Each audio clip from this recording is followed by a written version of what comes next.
Hey guys, so today we're gonna make a super refreshing drink for spring, a watermelon mojito. So first we're gonna add some lime, watermelon, and fresh mint and muddle that together.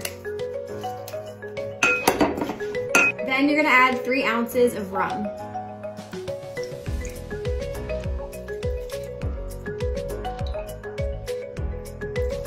Next, I'm gonna add a couple cubes of ice. And we're gonna top that with the watermelon beatbox.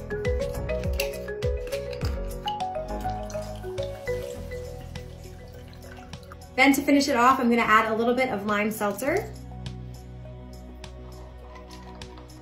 I'm gonna pour this in my glass and give it a little bit of a shake.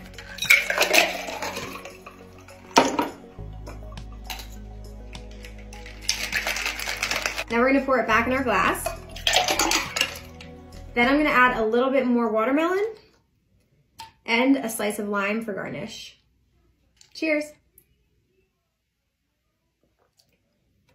So refreshing, so good. Today I'm making a non-alcoholic cherry mojito that is so good. You're gonna love it. Use 2 tablespoons of sweet cherries, a slice of lime, some brown sugar, fresh mint leaves. Don't forget to slap it. Add all the ingredients to the bottom of your cup, then you're going to muddle it till all the flavors are nicely blended together. Fill your cup up with ice, add ginger beer, or you could use kombucha. Garnish it with a nice cute little mint leaf and enjoy.